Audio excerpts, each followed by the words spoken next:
Halo Sobat BLUD, selamat datang kembali di podcast diskusi BLUD. Yuk mengenal BLUD. Halo Sobat BLUD, perkenalkan nama saya Rivaldi. Di sini saya sebagai host untuk episode 8 kali ini. Untuk episode kali ini kita akan melanjutkan nih diskusi sebelumnya mengenai apa itu rencana bisnis anggaran. Untuk kali ini kemarin ada beberapa masukan nih dari sobat-sobat BLUD yang menanyakan mengenai bagaimana sih pembiayaan di dalam RBA BLUD itu. Untuk kali ini kita kedatangan narasumber kita kembali yaitu Bu Siti Nur Marianti selaku konsultan dari BLUD. Bagaimana kabarnya Bu? Selamat datang. Selamat datang Mas Rivaldi, kabar baik, alhamdulillah. Mungkin bisa disapa dulu bagi penonton yang lagi nonton nih. Oke, baik. Halo, selamat bergabung kembali di podcast diskusi BLUD bersama kami. Nah, kali ini kita akan membahas nih gimana sih pembiayaan itu dan apa itu pembiayaan. Nah, kita bisa langsung tanya nih ke narasumber kita ya. Halo Bu Nurman. Halo. Untuk pembiayaan tuh seperti apa ya untuk di BLUD itu sendiri?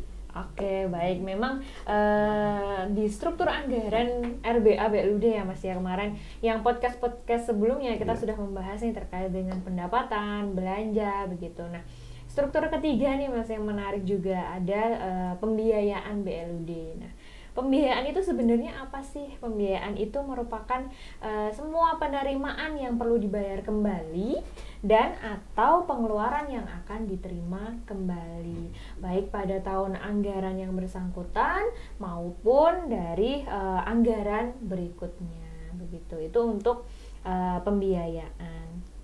Kemudian nih di dalam pembiayaan itu ada komponennya begitu ya. Apa aja sih pembiayaan itu? Biasanya yang sering ditanyakan seperti itu. Nah, di pembiayaan itu ada dua Mas Rivaldi. Jadi ada penerimaan pembiayaan dan juga ada pengeluaran pembiayaan. Masing-masing terdiri dari apa saja nih untuk penerimaan dan juga pengeluaran. Nah, penerimaan pembiayaan itu contohnya seperti penggunaan silpa tahun sebelumnya. Oke, penggunaan silpa. Oke, nah ini yang sering keluar ya pasti ya, karena memang penggunaan silpa ini pasti digunakan entah itu di awal tahun atau di akhir tahun di perubahan begitu. Nah, untuk penggunaan silpa ini di dalam BLUD nantinya akan masuk di dalam penerimaan pembiayaan, akan dicatat sebagai penerimaan pembiayaan. Kemudian yang kedua dari penerimaan pembiayaan itu ada yang namanya divestasi. Mungkin pernah dengar ya Mas ya? Divestasi. Baik, divestasi ya karena salah satu fleksibilitas BLUD itu bisa melakukan investasi begitu. Maka dari itu penerimaan pembiayaan kita sebut sebagai divestasi atau pencairan kembali investasi yang sudah ditanamkan. Misalkan pencairan deposito itu kan termasuk investasi ya kalau deposito ya. Nah, itu bisa masuk ke dalam penerimaan. Kemudian setelah divestasi untuk penerimaan pembiayaan ada yang namanya penerimaan utang atau jaminan jangka panjang. Oke. Seperti yang kita ketahui juga kalau fleksibilitas BLUD itu ada menyebutkan bahwa BLUD boleh melakukan hutang begitu ya, hutang jangka pendek atau jangka panjang kepada pihak lain. Nah, untuk utang ini nantinya jika BLUD itu melakukan hutang nih, kemudian kan ada uang masuk ya otomatis ya untuk top up modal istilahnya begitu. Nah, itu nanti akan diakui sebagai penerimaan pembiayaan sebagai penerimaan utang atau jaminan jangka panjang yang dilakukan oleh BLUD itu sendiri. Betul.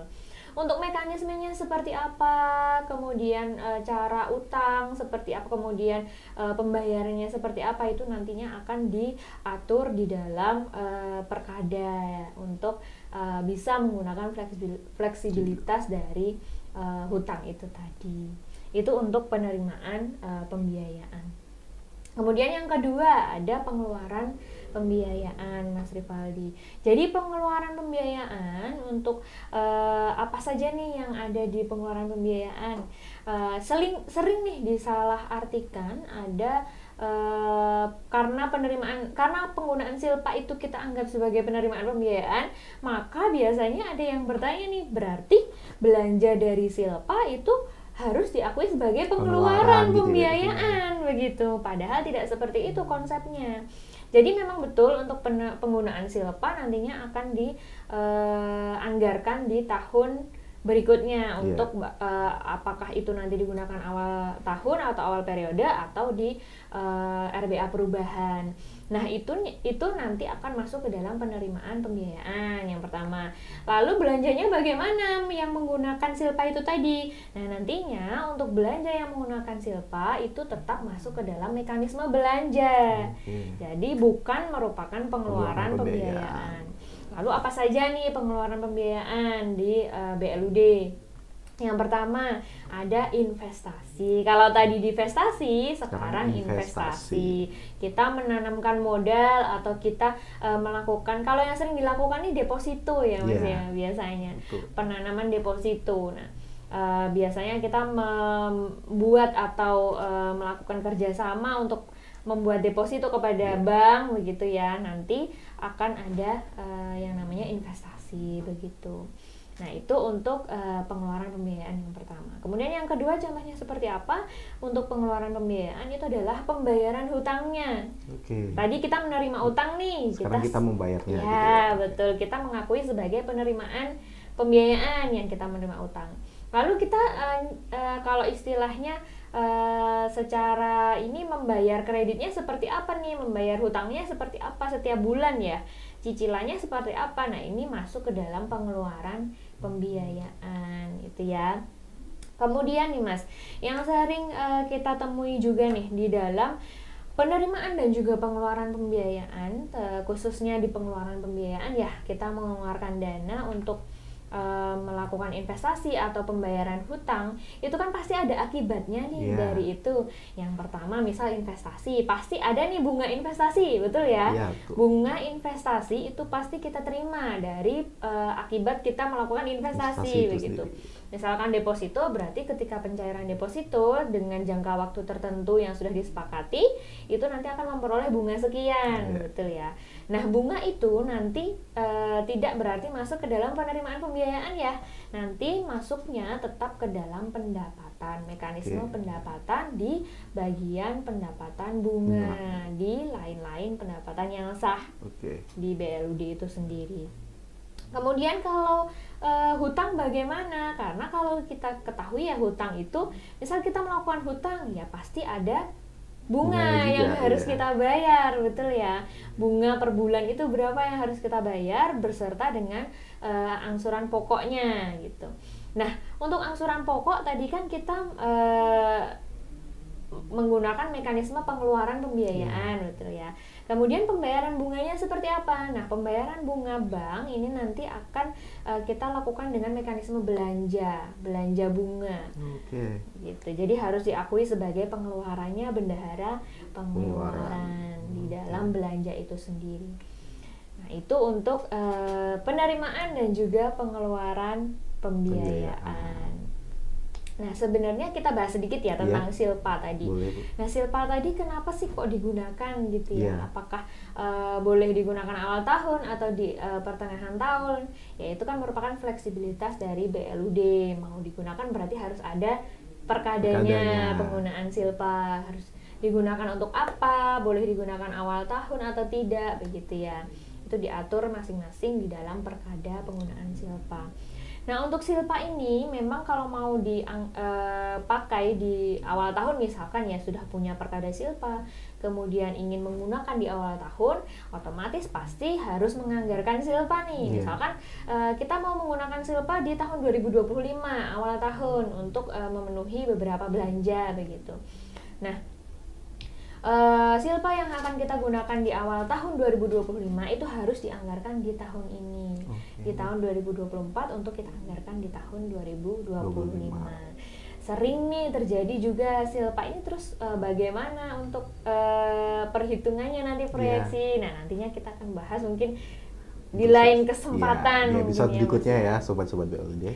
Oke, baik. Nah, untuk silpa ini kegunaannya apa sih kok digunakan di dalam anggaran gitu. Nah, ini untuk menutupi defisit anggaran dari mungkin kalau kita biasa menemukan ya Mas ya di dalam pendampingan itu pendapatan lebih kecil daripada belanjanya. Mungkin ada rencana belanja yang lain nih. Nah, merasa kita punya silpa ya berarti kita boleh gunakan begitu ya. Nah, untuk silpa ini akan menutupi defisit dari anggaran pendapatan itu tadi begitu. Nah, itu memang harus dianggarkan. Misalkan mau digunakan awal tahun harus memiliki perkada penggunaan silpa. Itu yang perlu menjadi catatan begitu ya. Oke. Kemudian untuk selanjutnya dari penganggaran nih, penganggaran penerimaan dan pengeluaran pembiayaan untuk pos divestasi dan investasi itu seperti apa sih gitu ya, pasti ditanyain nih untuk penganggarannya. Oke, untuk divestasi dan juga investasi tentunya akan kita rencanakan juga ya. Semisal tahun depan nih kita mau melakukan investasi karena ada silpa, ada sisa kas nih di dalam rekening, bolehlah untuk kita depositokan begitu supaya nanti kita mendapat pendapatan bunga. Nah, itu nanti juga harus dianggarkan Mas Rivaldi di dalam RBA di tahun berikutnya. Jadi di pos untuk penerimaan pembiayaan berupa divestasi, apakah itu akan dicairkan tahun itu untuk depositonya yang sudah dibentuk atau tahun selanjutnya. Betul. Kemudian apakah nanti di pos bagian investasi nih untuk pengeluaran pembiayaannya berapa sih yang harus kita keluarkan untuk membentuk deposito itu. Dan satu lagi yang harus dianggarkan, tadi saya sempat menyebutkan ya, di bagian pendapatan bunga, karena kita akan menerima bunga dari hasil deposito. Itu juga harus dianggarkan. Sebenarnya kenapa sih kok harus dianggarkan ya Mas ya? Karena karena BLUD ini kan semua tetap berpedoman pada anggaran ya, anggaran pendapatan dan juga anggaran belanja. Apalagi khususnya belanja pasti lebih ketat nih di dalam penganggaran, sehingga apapun itu harus melalui proses penganggaran, baik tadi divestasi, investasi maupun pendapatan bunga yang akan diperoleh supaya nantinya bisa digunakan. Kemudian kalau untuk yang hutang bagaimana? Kalau yang hutang, BLUD harus menganggarkan hutang nih jangka panjang misalkan ya ke bank. Nanti harus menganggarkan berapa hutang yang mau kita ambil di tahun berikutnya. Nah, itu nanti akan masuk ke dalam penerimaan pembiayaan. Kemudian berapa angsuran pokok yang harus kita bayarkan di tahun berikutnya begitu. Nah, itu harus melalui penganggaran di pos pengeluaran pembiayaan itu sendiri. Kemudian satu lagi yang harus dianggarkan, belanja bunga dari hasil proses utang tadi. Karena kita kan harus membayar bunga ya besar yang sudah disepakati oleh bank dan juga BLUD itu sendiri. Nah, itu harus dianggarkan di poin belanja, di bagian belanja bunga. Kemudian untuk tadi kan struktur anggaran RBA ada 3, pendapatan, belanja, pembiayaan gitu ya. Kalau untuk pendapatan belanja sudah kita bahas di podcast sebelumnya. Nah, untuk selanjutnya gimana nih caranya untuk konsolidasi pembiayaan ini ke RKA SKPD-nya begitu. Nah, penerimaan pembiayaan nantinya akan dikonsolidasi ke RKA SKPD dan selanjutnya setelah itu akan diintegrasikan atau dikonsolidasikan pada akun pembiayaan di SKPKD selaku BUD. Itu untuk cara konsolidasi dari pembiayaan, baik penerimaan pembiayaan maupun pengeluaran pembiayaan. Betul. Oke, mungkin itu Mas Rivaldi yang bisa saya jelaskan sedikit yang terkait dengan pembiayaan. Oke, terima kasih Bun Terma atas pembahasannya tadi ya. Baik, sama-sama Mas. Oke, jadi gimana nih Sobat BLD? Udah pada tahu ya pembiayaan itu seperti apa, kemudian tadi ada penerimaan pembiayaan, kemudian ada pengeluaran pembiayaan. Jadi Sobat BLD sini udah mengetahui nih penerimaan seperti ada divestasi, kemudian ada penggunaan silva, dan juga untuk pengeluaran tadi ada investasi dan juga utang ya. Nah, untuk episode kali ini mungkin itu saja. Akan dilanjutkan untuk episode berikutnya mengenai pergeseran anggaran di BLUD itu sendiri ya. Baik, terima kasih Bu Nurma atas kedatangannya untuk podcast kali ini ya. Baik, sama-sama Mas Rivaldi, semoga bermanfaat karena Ya, kita sharing pasti ilmu bermanfaat begitu ya. Untuk sobat-sobat BLUD sendiri itu ya. Baik sobat BLUD, terima kasih yang sudah menyaksikan episode podcast kali ini. Bagi sobat-sobat nih yang ingin tahu berita-berita, kemudian artikel dan juga apa sih itu BLUD, kalian bisa mengunjungi website kami di blud.co.id. Oke sobat BLUD, kalian bisa komen, like, subscribe, dan share channel ini kepada sobat-sobat BLUD yang lain ya. Sampai jumpa di episode berikutnya, Sobat BLUD.